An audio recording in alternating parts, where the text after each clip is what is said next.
Hello and good Hey, evening and welcome to the Mhm. truth behind Behind the the truth. truth. Yes, indeed. Yes. Hello, gentlemen. How are we? How are we? Y'all looking fabulous as usual. Parnell, you looking all Yes. Southern Californian today. I had to. It Sorry, was sorry, I 102. was late on joining in on the truth behind the truth. I was sipping my blueberry margarita. Oh, okay. If it's 102 weather we I have, know, right? 102. and That certainly is the truth. But you're looking great. Glad to see you tonight. Indeed. Thank you. Harold, how are you? I'm doing good. I'm drinking on my chamomile tea. You ready to pour tea tonight? Okay. Mm. You just setting them over pouring the tea. Okay, I got you. We may have to find something during the break to pour. Okay. But it's good to see you guys tonight. Thank you for taking your time out as well. Sharing on this wonderful platform that we try to present. I'm getting tongue tied here. Present to everyone at this time on Saturday evenings, wherever you are on the East, West, Middle Coast, or throughout this beautiful world. We thank you for taking the time to share with us. And You're in first gear, JB. You're already in fourth. Put it in I know. I got to bring it in, but you know me.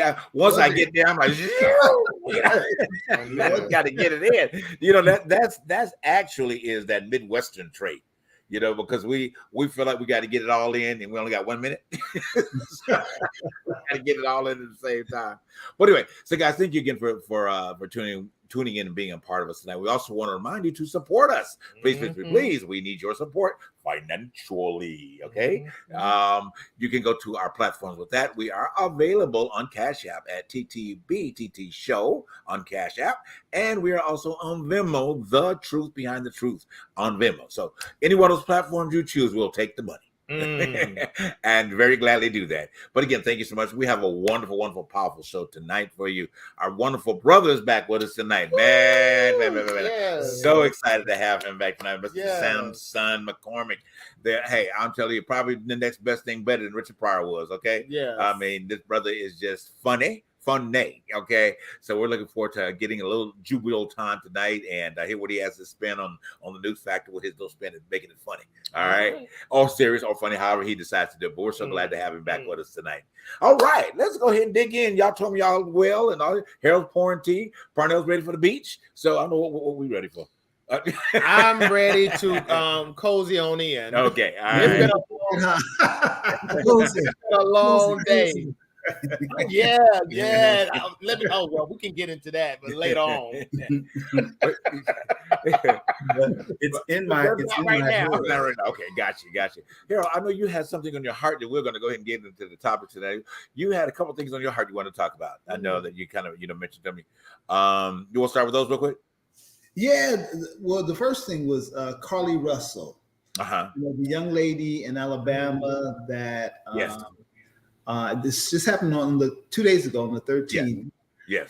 Had reportedly saw a little child on the highway. Yes. And now is missing. Right.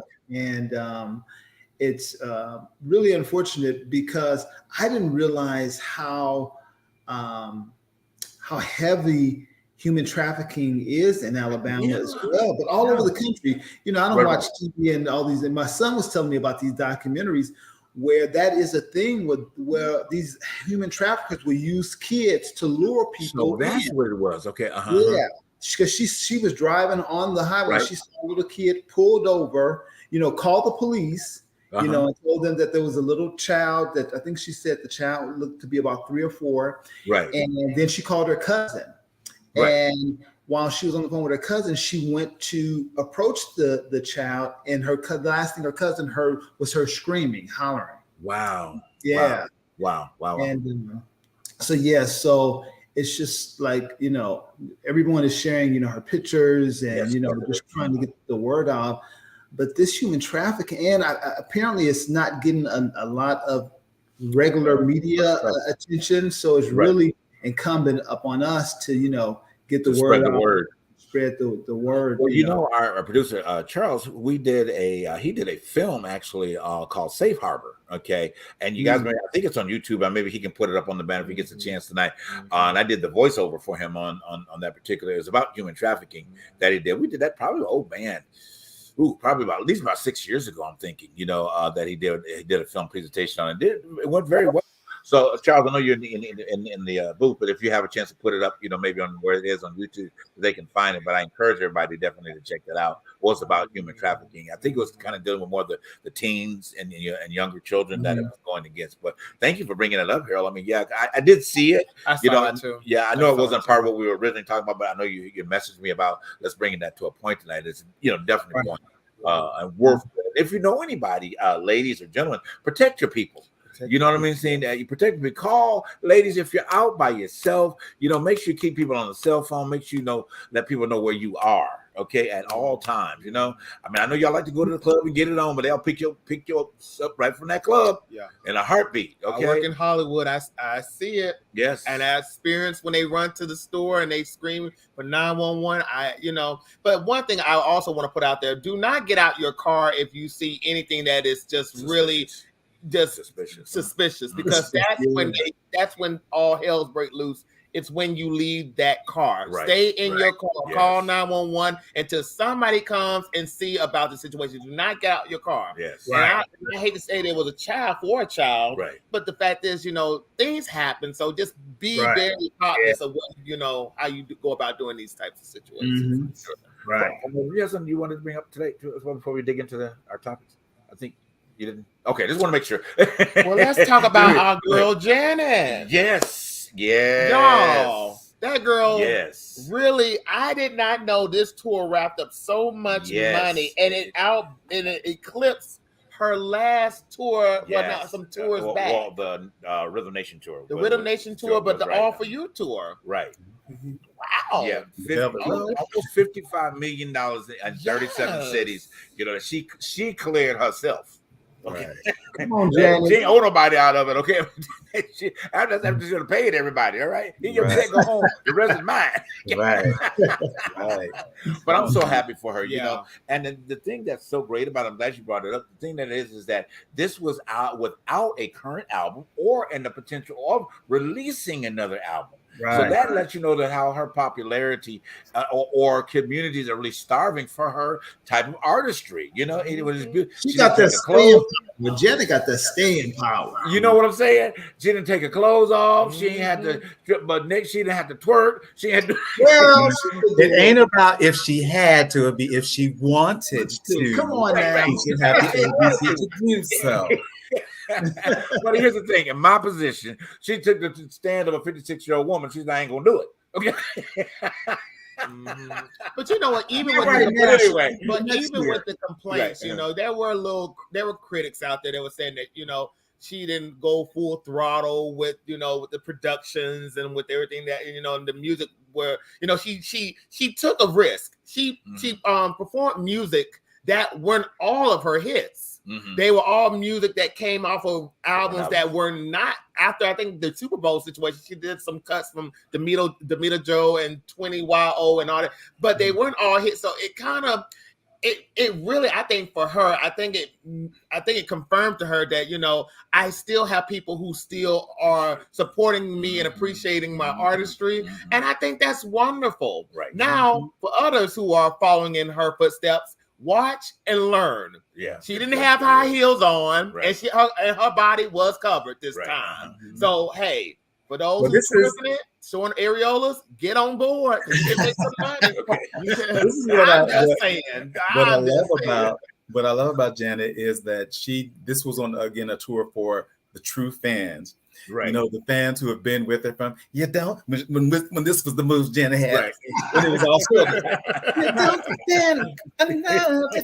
was the Janet move. Yeah. So singing those songs and Dream Street and all those folks that came out and he doesn't even know that I'm alive. All those songs. Diamond's our girl's best friend too. Yes. All this stuff. And it was a very stripped down production. Yes. For it's like, because usually, it's a tour with all these dances and the lights and the crazy sets and all this stuff happening. This was with her and 5 guys or something? Yeah, something like that. Yeah. But and she showed that you really don't need all of the pomp and circumstance to have great entertainment. and she really showed that. I mean, and really at the end of the day, which is great. So many pluses to that. I mean, and that's how she was able to pocket $55 million. Expenses low. Exactly. Cha-ting. Okay. But speaking on Janet, let's talk about her contemporary Sheila E. Congrats for Sheila E. for getting that Walk of Fame. Yes, so well deserved. Yes, it is, because homegirl been in it to win it since Prince. Yes. Since the Revolution, and her doing what was her song? What was her song? The Glamorous Life. Glamorous Life. Yes. Glamorous. Yeah, that was the jam. Yes, it was. Yes, it was. But since we're talking about singers and entertainment, can we talk about y'all cousins and how they've been acting the fool on the social media about Vanessa Williams? Oh my God! Did you read that?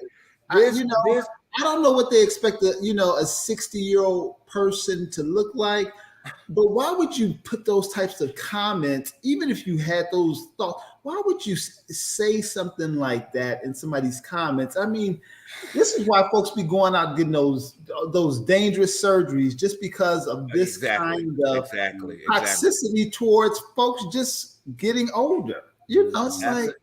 And she looks very good. I mean, and to the plus to that, for her to present herself as I said, raw and naked, but not necessarily, but raw and naked from makeup and all that type. She looks good. But you know what I'm saying? I mean, you could imagine if she looks good at that particular point, then what does she look like when she's made up? You see what I mean? At the end of the day, I thought she looked really great. But but over here in this country, young sales. And I hate to say, no, let me just say this. I don't think Vanessa Williams even worried about them comments. Right. Vanessa Williams is such a legend. She has opened doors for Black women, and within the beauty pageants. I don't think she worried about that. I think people who are worried about her age need to worry about themselves and worry about their health. It's the same thing with Angie Stone the other day. People were saying that Angie Stone was dead, and Angie Stone is suing the publication who put that out there and said that she had died or she was getting sick. She said, I'm not getting sick. I was just tired that day. And I had somebody put me in a wheelchair. Nothing wrong with that. But at the end of the day, we need to stop it. Yeah. As a society, we got to stop that. As we go ahead. No, I was just because we got to go to break. I'm gonna just be honest. That's a rough picture of Vanessa, right? It's not her usual glamorous that we're used to seeing. Exactly. But that is not a reason for people to come on and it's like, oh, and all those comments that they were making. Somebody was saying that it's some old age feature because I kept looking. I'm like, Vanessa's face looks fuller than that, because everybody's using those old age filters, so you're rougher than you are. Right. I don't know, but whatever it is, it was beautiful of her to just be like, listen, it's not always glamour and lashes and nails. This is I've been working all day cleaning out these houses, helping my friend out here, and this is what I look like. Right. Exactly. Completely. Well, anyway, guys, we got to get ready for a wonderful break here, and then we are coming back with our brother. I mean, I'm excited to have him back tonight. I know he's excited to be with us, but he is part of the TTBT family. All right. But we will be right back on this break with the one and only Mr. Sampson McCormick. We'll be right back, guys.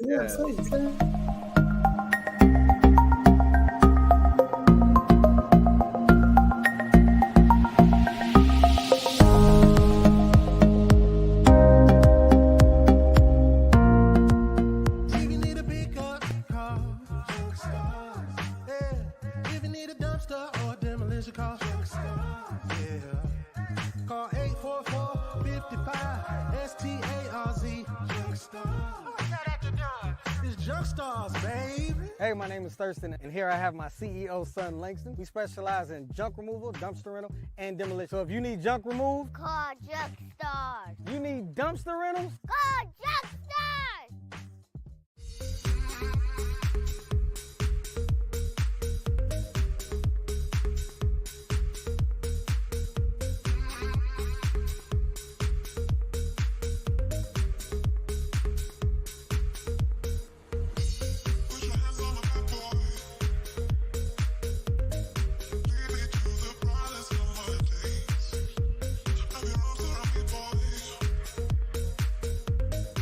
Give me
All right, and we are back, guys. Thank you so much for tuning in to The Truth Behind the Truth, the Laugh Factory tonight, boy. I'm telling you, it's going to be fun. But before we bring our guests, I want to remind you real quick, to definitely support us on all of our social media platforms.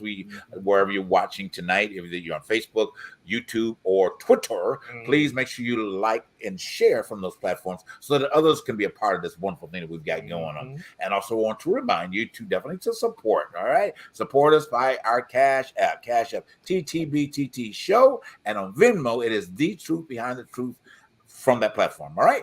Thank you guys so much for doing that and sharing. No amount is too big and no amount is too small, so $1 million will do.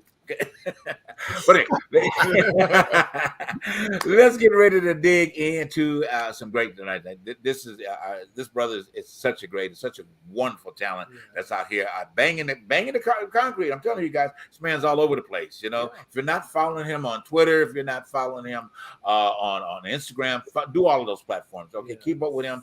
If he's in your town near you, go and see him. All right, because like I said earlier, this is probably our modern day Richard Pryor. All right, he is just such that good of a great of a talent. But we're gonna read. Hey, I'm gonna call him Dr. Sampson McCormick because you know what? Because he is a doctor of what he does. He's producer, he's director, he's filmmaker, he's writer, and above all, he likes to refer to as an activist in the LGBTQ community and helping bridge a lot of gaps that's out there. But without further ado, and without me running my mouth, I'm gonna go ahead and bring to the show Mr. Sampson McCormick. Woo! Yes, Sampson. Hey, fellas. Hey, Sampson. How are you? How y'all? We're good. Good to see you. Good. We're glad It's good to be back. Okay, Sampson, I'm gonna get it out the way now. So your next project, I think you need to write a scene where there are 4 brothers who host a show that one of your characters just happens to come on, and you know, I may have a couple guys in mind. Okay, we'll see what we can work out. A true political commentary. Right? We'll see if we can work out. But go ahead, Fred. I'm sorry. Oh no, that's all. I was just giving, just saying hi. So good to see you. Oh, I forgot. I just came from the South Central Black Gay Pride event going on up at Dorsey High School here in LA. Oh, okay. And I think this is only the second year that it's happened. So it's kind of like not a lot of people. I'm like, okay, either folks are scared. They're like, well, I can't be gay in our neighborhood. They're scared. Yeah. That's part of it. They're scared. And part of it was like a lot of people didn't know that it was happening until last minute. Oh. So it's kind of a lot of folks like, I didn't know this was happening. Somebody just happened to call me and tell me that this was going on. And, I had gone to an event that the Ahmad Institute had put on a couple of weeks ago. And, Auntie Maxine was there, she's presenting them with a check for some renovations, $985,000, I think it posted it. Wow. And what she was saying, she was like, well, I go up to West Hollywood and Hollywood for their gay pride events. Why are we not having them in our neighborhoods where we live? Why do we have to go outside to feel safe to celebrate the LGBTQ community? Right. So I'm hoping that as next year's events coming up, that they have more help in getting the word out to the community. Like, hey, you don't have to go all the way up into Hollywood or down to Long Beach or San Diego. You can be right here where we are and celebrate. No, the hell with that. I go celebrate it in West Hollywood. They should be getting it. You want to go where people gonna show up, right? Right. we okay with meeting the trade and taking it back home or behind the Walmart. Let's leave it at that. Okay. Yes. Okay. Yes. That is the nuance. That would be the nuance. Segue, so true. Definitely. So what's been going on with you? I follow you all the time. I see you. You're here. You're there. You're there. You're there. You're here. So how's things opening up in the comedic world? And I guess after last time you were on, we were talking about coming out of COVID and what have you. So how are things opening up for you right now? Great. I'm always touring, which is a blessing. All my shows sell out. I have a very a continuously growing audience after 22 years. Yes. But the thing that I've been dealing with recently is fighting the gay community over pronouns. Let's talk about that for a minute, okay? I'd love to hear your points on that. And I know you're friends with yeah. gosh, I can't think of her name. Flame Monroe. Flame Monroe. You know, Yes, Flame's position on Flame is a friend. And yeah, Flame just celebrated a birthday. I saw folks. Yes, Yeah. happy birthday, Flame. Yeah. Well, back in March, I went on Fox Soul and I did an interview, and they, I'm almost 40, and so that's a different generation of LGBT. Right. And so they were asking, they said, since you are, a generation, I think, under or above, whatever, are you struggling with any language? And I said, well, I don't quite understand everything about pronouns. Because I think that if you want to be called a she, her, for instance, when you come out of the house, you need to look like one. You need to put a beret in your head or something. Well, put on some lipstick or sundress. But now you can come out and you can look like we do with a beard and a mustache. Right. And you can walk into a woman's restroom and, there may be a woman in there who may be a survivor of sexual assault or whatever. And she don't know that you are she, her. She sees a man. Yes. And we live in a society now where even if this woman is terrified for her safety, it's a man. Let's not be gaslit here. It's a man, clearly. A beard and a mustache can go, I am a she, her. And society will go along with that foolishness and go, well, yes, we have to honor their gender identity. And they will tell the woman that she's wrong for freaking out that a man was in the bathroom with her. Mm-hmm. And so my issue is not how somebody wants to how somebody wants to identify. I think there's a proper way to go about having that conversation that doesn't include insulting people's intelligence or reality. Because once we allow truth behind the truth.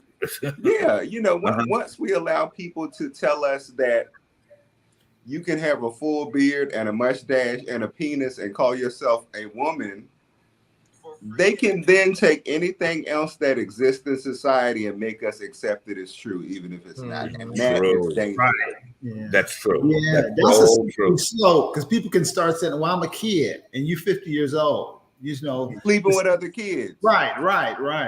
Yeah, that is so true. So, I'm glad you brought that up because I know we talk about it in our production meetings a lot about how this I don't know scenario is just kind of, in my opinion, and if I'm saying it wrong, forgive me, but plaguing society. Now, plague can be good or bad, and it's in its inception, but it's plaguing our society in a way that I feel that it's being forced. And not allowing people to grow with you in the change that you're experiencing. I think people will be a lot more acceptable if you say, well, here I am with this. Let me help you understand my process. But we go from not wanting them to understand the process to don't call me this, and then there's no in between. And anything that happens in life, there's always an in between. You have to go, if you're changing, there's an in-between period because you don't go from, like you said, with a beard to a wig and expecting everybody to accept you in that wig. Yeah. It doesn't happen. Yeah. Well, now, they don't even have to put on a wig though. Like I can walk outside right now and I can go to the store and if somebody says, sir, I can sue them for calling me a sir. Right.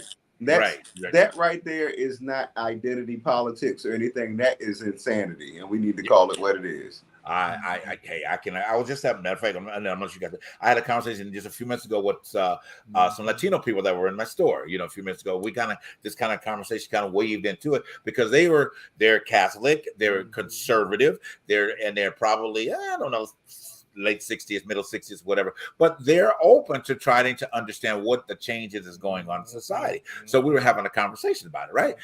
So I explained that I had a former, not a colleague, an employee back at, when I worked for another store, and how this particular colleague was, I don't know where she was. Okay, I'm telling you, you see her, you're like, okay, where are you? I mean, at the end of the day, where are you in this process? But the whole thing is that she would literally, there was like elderly people in the community, so she would these elderly people would come into the store and 85 and above, in that category, and she would literally have a fit if they said, sir. Well, it wasn't that they were being disrespectful. They didn't know. You know what I mean? Here's an 85-year-old man, and then somebody walks into the counter and says, hello, sir, how can I help you? And then you're looking something totally different than what what's coming out of you. The natural reaction is going to be, sir. You know what I'm saying? So no, JB, I think the problem is that people are coddling foolishness, and people need to stop coddling foolishness. We live in this overly sensitive, politically correct time where the truth is no longer a valuable thing. Yeah, and that's where where a lot of these problems are coming from. Anything goes, and that is what is causing society to collapse. Where you have no structure, there will be collapse, and that's what's happening. The truth. Yes. True. Oh, yes. No. But I just want to also say this. But it's becoming it's becoming troubling with the political situations that are going on, especially when it boils down to the Supreme Court ruling and all this stuff. I just feel like with that, it's just a not needed necessity. I understand that people want to be respected. Right. I understand that people want to be who they want to be in their mind, body, and soul. Now, I know for a fact I could never be a woman. I don't want to be a woman. I see what women go through. No way. Don't go there. Don't do that. Do not do that. But I know for a fact I would never want to be. And there's no dig to women. It's just I see what they have to go through and deal with, and I'm sorry, that just could not be me. But the fact is, let's just respect the woman. Right. That's not, and that's where I come from.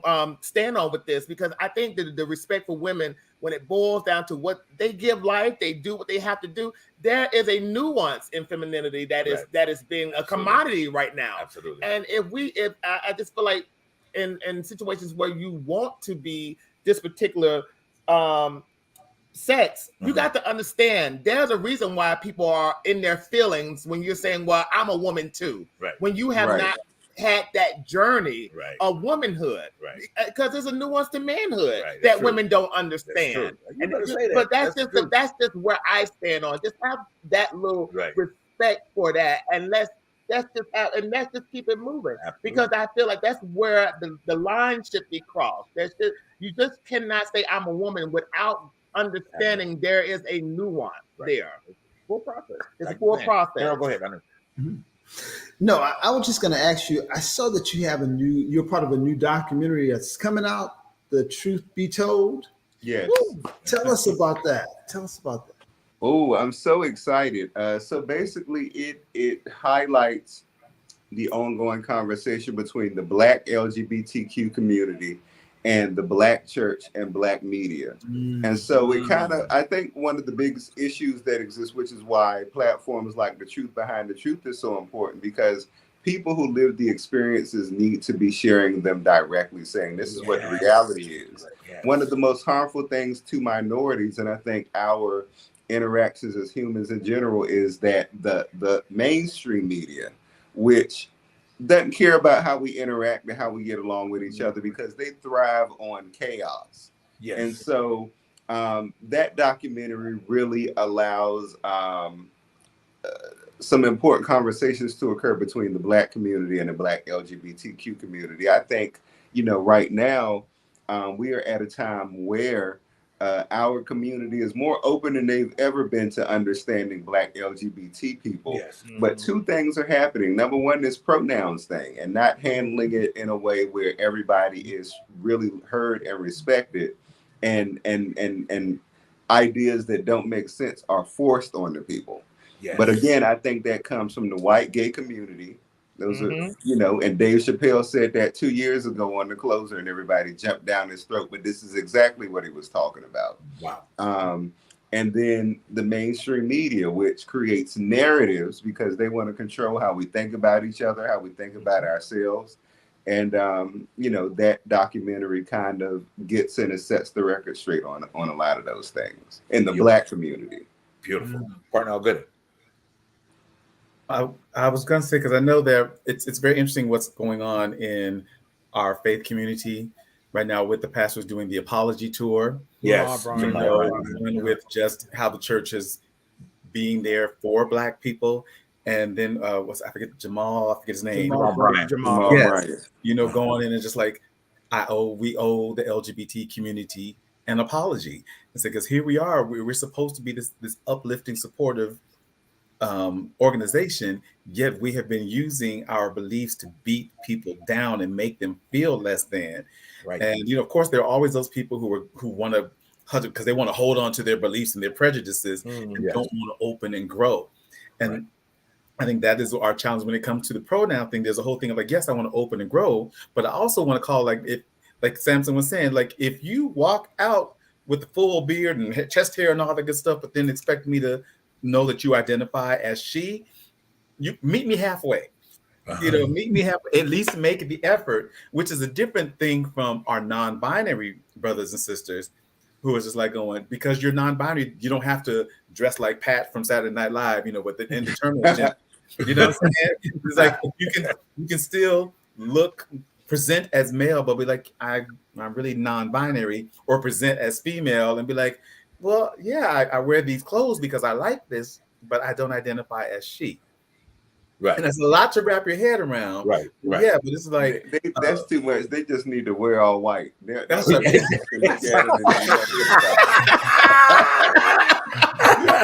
Oh, no. We got to go for a quick break, guys. We'll be back with a lot more. All right. We'll see you after this break. Or red, like in what's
All right, guys. Thank you so much for tuning into the Truth Behind the Truth, the Laugh Edition. Okay? Yes. We're so glad tonight to have our wonderful brother back with us tonight. And thank you for dropping those nuggets of wisdom, and in a way that I think that everybody can just breathe and accept and take it in. I mean, because it needs to be on both sides of the spectrum. Let's make some changes happen, Yeah. One point I want to pick out, and then I know Don has a question. The fact you mentioned about the white, wearing white. I don't know if you guys seen, I think I sent it out too, but this is something, it just kind of came to mind when we were doing the break, was the new fashion in wedding attire. I don't know if you guys saw it going around with the guys with the jackets and the trains that are attached to the jackets. Now, I think that's fabulous. You don't like it? I don't understand why everything with men is becoming so feminine. Like, I mean, I get a little flair, but it's like everybody wants to be a woman, and I don't. Not I, girl. Not I. Don't put me and go ahead, Martin. Sorry. Go ahead. Yeah, we used to hide in the house and do that in the room, and everybody's outside, like, Yeah, you're so right. I mean, and see, I have a point about that too, what he fusses me at about. Then I'm gonna let him talk this guy. But this person on Instagram, I gotta bring it up now. I ain't saying no names. Y'all probably seen it because I know I'm sending it to all y'all. To your point is what is this thing with putting on the women attire, the high heels, and you thinking you are a better model than Tyra Banks, and you walking into the camera and you just dropping it, and people all over the wherever they like it on you. I don't get it. I mean, and this goes to your point earlier. You got the beard, you got the dress open and you seeing your chest there, but you want to be better than Naomi Campbell and walking the runway. I'm sorry. I'm trying to get my head on. Don't look at me like that, Harold. I'm trying to get my head around this whole idea. Okay, I'm done saying. But anyway, go ahead. That's your Republican conservative side. Well, there you go. Out. Okay. But I just want to tip my hat off to you, Sampson, because I love the direction where your YouTube show is going when it comes down to Black love. I wish this would have came out when I was in college, because I always thought at least Black gay love was taboo. Because all I ever saw, at least with mainstream media or social media platforms, was interracial love. And there's nothing wrong with that. But I've always been attracted to Black men. I ain't gonna lie, Black men, it's just something about Black men. But the thing about it, though, I like that direction, that stance that you're taking to show that we are out here and we are representing the Black LGBTQIA plus community. What made you want to go in that direction? Were you getting tired of the narrative of, in order for Black men to find love, we're going to have to step outside of our communities to do it? Or, was there other reasonings? I mean, several reasons, but a couple people have asked me that question. I really think that show was kind of a gift to me. I was sitting in here and I was asking myself, what's next? And then that kind of just dropped in my spirit to do. I had no idea that it would connect with people the way that it has. And not just because of the visibility of two Black gay men going, we love each other and we're making this work, but also the journey to getting there, the things that they have to overcome within themselves to accept the fact that loving another man is okay and it's beautiful to do and it's possible. What they have to overcome together, some of their journeys together. And when you look at each episode, each couple has their own thing. So some of the themes might be how friendship brought them together. My favorite was Ronald and Greg. Their relationship was absolute chaos. But that brought them together. And a lot of people judge them because I think Greg was married and he was a pastor, and Ron was sneaking to the church, sleeping with him in the basement and all kinds of crazy stuff. And people judge that because they want these very uptight, which I like. I'm very correct. I like uptight, but the message that no matter how you move through life, you're worthy of love is important. Wow, that's beautiful. I like that. I like that. I want to go back to this wedding attire. D tried to take it out. We ain't passing that. Now, because I saw some of the AI generated images and stuff, and some of it was like, oh, that's nice, that's beautiful. Because there are some guys who they may not necessarily want to wear a dress. I'm not a person who would want to wear a dress, but I could feel like wanting to feel very royal with a nice long flowing cape coming behind me or whatever. And so some of those were great. But I think what's happening is that we are making room for men who may have more feminine energy to be able to express themselves as well. I support my brothers who like heels and makeup and all that stuff. That's not my thing. And there are times that I have to also have my own internal battle, like, oh, you're doing too much. You're doing too much. Because I see the videos with all these, guys dancing in heels or walking and prancing and whatever. And it is a challenge for myself to be able to, they need an opportunity to express themselves as well. Right. It's not about how I feel about them doing that. It's about how do they feel being able to wear these heels. And I can like it or not like it. And that's what it is. But it's the whole thing of what's happening is people telling, oh, you shouldn't, or you can't. Or, like they tell us, oh, that's fine as long as you keep it over there and I don't have to see it. And that's no way for us to advance as a people, is telling people you have to live on my. It's not my job to make you comfortable with my life. But understanding there's a niche for it, because let's just be honest, people love what they love. You know, you got leather crews, you got fashion crews, you got all of that. And I don't think there's nothing wrong with, being comfortable in what you love. I just think when it's been thrown at you with such, and you know what? But I don't think it's being thrown at us. I don't think it's been thrown. It's just being exposed. I think that's what it is, though. Here, I think that's the correct way of saying it. I think it's being exposed, and I think a lot of people who are not used to that, because I'm from the South, I'm from the Bible Belt. It took college, and it took for me to go to Atlanta on certain nights to see that type of culture, because I wasn't exposed to it. Now, I did watch Noah's Ark, okay, when my mom was asleep. But it's just the fact is that when you see it up close and you talk to these people, like, you didn't like drag, you don't understand the drag culture. No, I love the drag culture. I love it. I love talking to them because they're fun. They come into my store, we talk, we have a kiki. But I understand that a lot of people who are not exposed to that, they won't understand it. They will never understand it, or it's just not their thing, and that's okay too. And some of that could be our own old programming, what we were told was right and wrong, that we still carry, that old trauma that we still carry. A lot of us have a lot of trauma. And so when stuff is exposed, that makes us feel some kind of way. Yeah. And there are men who identify as men, but they want to feel pretty. And can wear it well. Because this whole thing where you got like these guys who are all beefy and butt but they're wearing like lacy panties and stuff, whatever. That's ridiculous. Yeah. I mean, like, get your big ass, sit down somewhere and put some hands on with your rusty ass. See, Sampson sound like my homophobic uncle. Well, homophobic people like me, so I think that's why. Right. So, Sampson, you've been in comedy over 20 years. How has it changed, or has it changed? Oh, it's changed a lot. I think at the core, though, people still want what's funny, but I did a show last night, and what I noticed is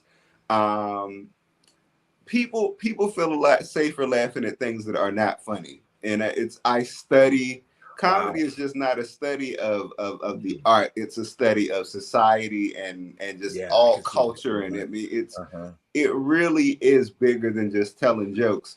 And what I notice is that people feel more comfortable laughing at things that we all know are not funny because they are safe. And so that's why a lot of the quality of the comedies that you see on television and the film have gone down, is because people go for safe. Things that are genuinely funny are not always comfortable. They challenge you in a lot of ways, and they allow us, comedy, and I'm gonna answer your question in a second, but comedy is a very important tool for communication, because say for something like pronouns, or, men who want to come out the house and, they look like Mr. T, but they want to wear some stilettos or whatever.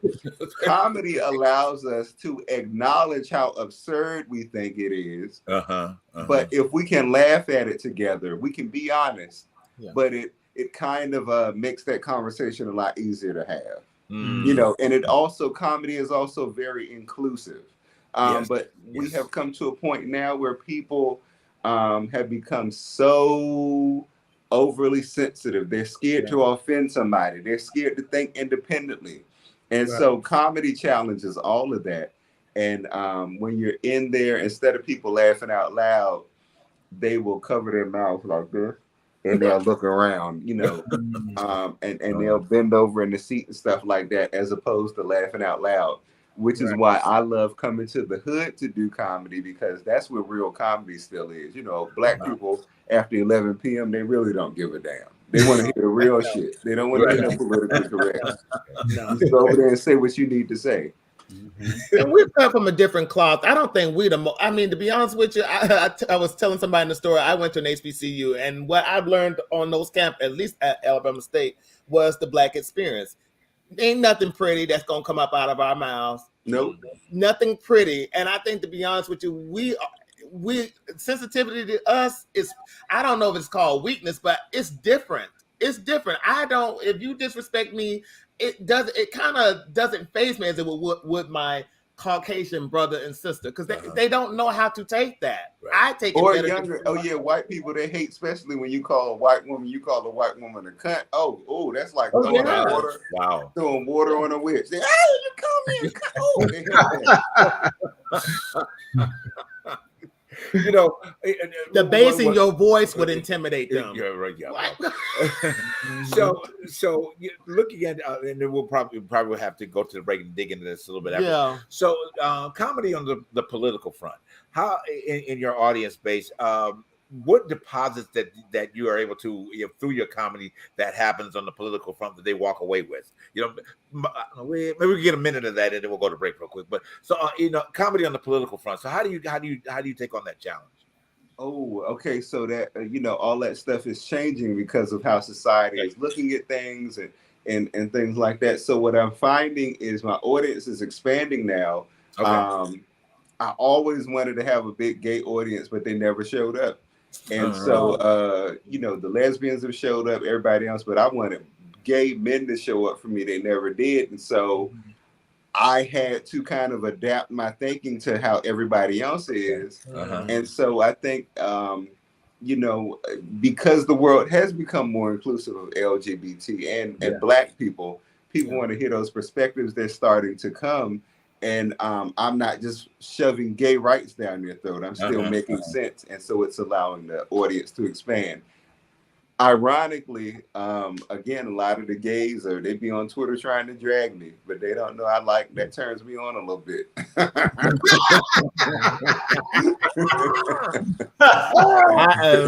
Okay. Let me take a Sampson. I'm sorry. We got a quick break, guys. Spank me, choke me, pull my hair. I get it.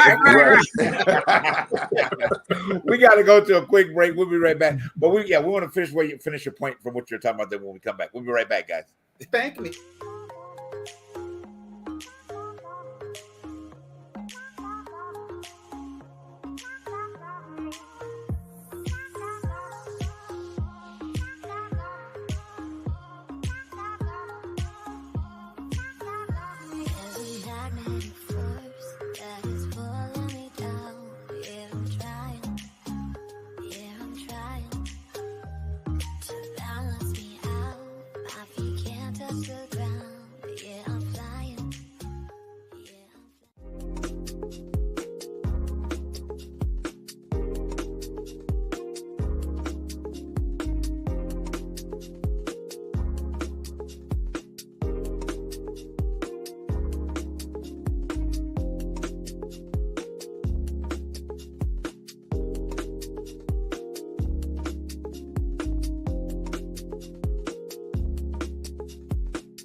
All right, guys. Thank you so much for tuning into The Truth Behind the Truth tonight. Yeah. And you guys are getting the truth behind the truth tonight. Yes.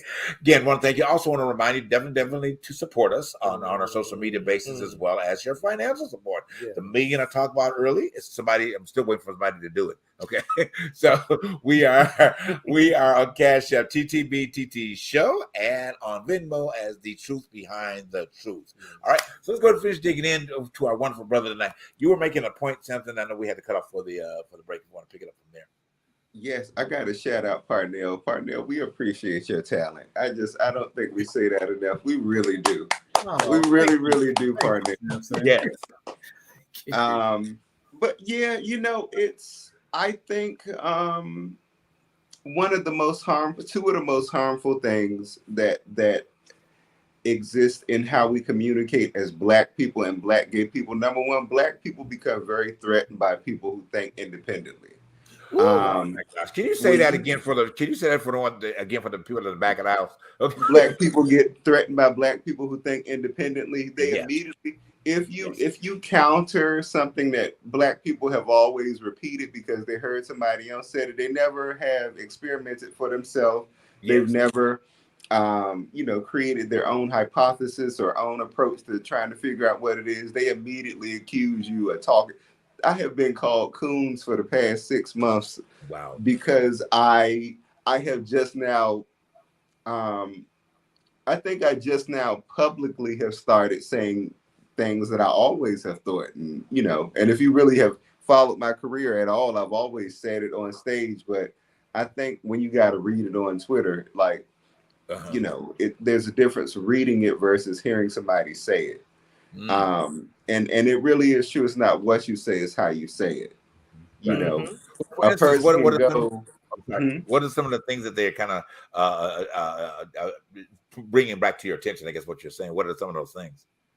Well, like if I say this and I got in trouble for saying it, but I think that the Democratic Party is bad for Black people.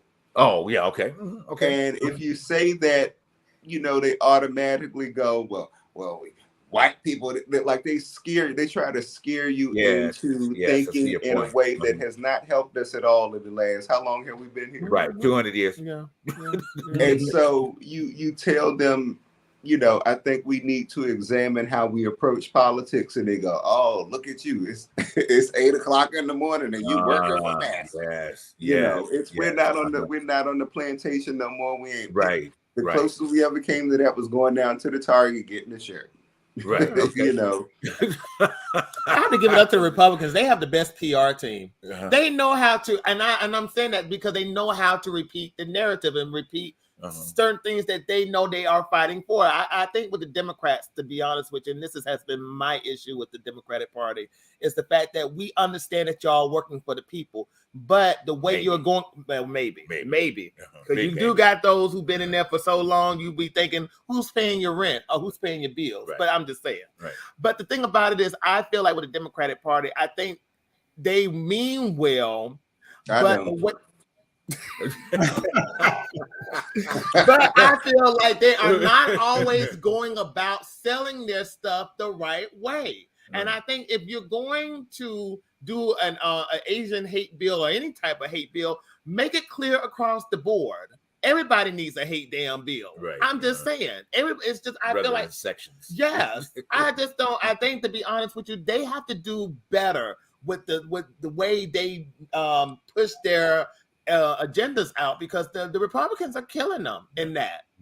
Well, it's also okay. So, like on a local level, I think Democrats are okay because that's a different kind of Democrat. Like, Maxine Waters is different from, say, what we would expect from Obama, or something like that. Maxine, she's right here. She's Black. She knows what the people in the community needs. That it's a different sort of thing. But like on a federal level, where you truly have to advocate for things that we need, they aren't showing up. Or they would do things that create more of a divisive sort of coexistence between different communities. For instance, why do we take rights away from Black people and then give them to Asian people? Now you start fights between them two. That's true. That's true. That's true. Well, I've always said, like, why did it take 60 years to get the Emmett Till bill passed? Oh, the anti-lynching. Right. But why did it take that long? I mean, you know why they do that, though. They do it. It's the same. And Black people are never going to get reparations, so we need to let that go. They will use that, and they will dangle that carrot for as long as we allow them to. And so they do things that are easy for them to do to keep reeling us in. And we don't hold them accountable. It's like being it's like one of them boyfriends that come over and give you the good dick. And he give it to you real good, and then you don't hear from him for 4 years, and then you waiting on him though. Great point. It's the truth behind the truth. Yes, it's the truth behind. This is what our system is like we have one party who openly promotes white nationalism or white supremacy, and then the other party that is afraid to challenge it, so they cater to it, or they pander to it. Well, we don't want them to get mad, so we're not going to push too much. for y'all to get this advancement. And that's what is really, when people say it's the same thing, it's like, yes and no, because we can look at the makeup of the Democratic Party and see that there's much more diversity in who's making up the Democratic Party, as opposed to like the Republican Party. It's like the sea of whiteness with a sparkle of color here and there. But it's like, but the Democrats are just so afraid to actually man up, woman up, whatever, is be tough and go like, no, this is what we stand for, and this is what we're fighting for. Because the shit that I say I stand for, and I don't care who gets mad or their feelings about it. I'm standing on that. And the Democratic Party needs to just be like going, okay, racist white folks, y'all gonna be mad about this, but this is what we're doing. This is what we're standing for. And y'all can foam at the mouth and get all upset about it as you want to. But as a party, this is where we're going. But instead, when we have white people who are just like, well, I don't want that anger to turn on to me, so I don't want to But we have but to it's vote. a lot deeper than that too, though. It's a lot deeper than that too. Like politics, another reason why Black people get stepped over is because we have not quite learned how to leverage our vote, number one, and then also the way we move our money. Every other minority community, every other minority community circulates money in their own community except for Black people. Black people will show up to a Black-owned business and I don't like the way they look. I don't like the colors. They show up and ask for a discount. Okay? Show up and ask for a discount. Jewish people do it completely different. If Jewish people don't like something about your business, they will sit down with you and say, this is what you need to do. This is what you need to do. This is what you need to do. And then they will continue to support you as you do it. Black people will watch you struggle and throw shit on you while you struggle. And you have to rise above those circumstances. True. And talk about you and talk about you in the same week. Brother, it has been so great having you tonight. Oh man, as always, rich, and powerful. Guys, please follow this man. Okay, at the end of the day, support. Can you give me like 20 seconds just of how they can reach you and be in touch with you for those that don't know Sampson real quick on your platform? OnlyFans. Get on OnlyFans. Instagram at Sampson McCormick, SAMPSON McCormick, and also on YouTube, Sampson McCormick. Wonderful. Brother, thank you so much for tuning in tonight. Guys, hey, it's been about laughter. Take all what has been said tonight and make it a party. Like, make the change, be the change, so you can be the change. Amen. That has been the truth behind the truth tonight. We love you guys. We'll see you back here next week. Gonna be another great show. Brother, come back at any time. Understand? Thank you for what you're doing for having me. Yes, we welcome you at any time. Have a safe night. Guys, thank you so much for tuning in. We will see you next week on the what? The truth behind the truth. Good night, y'all.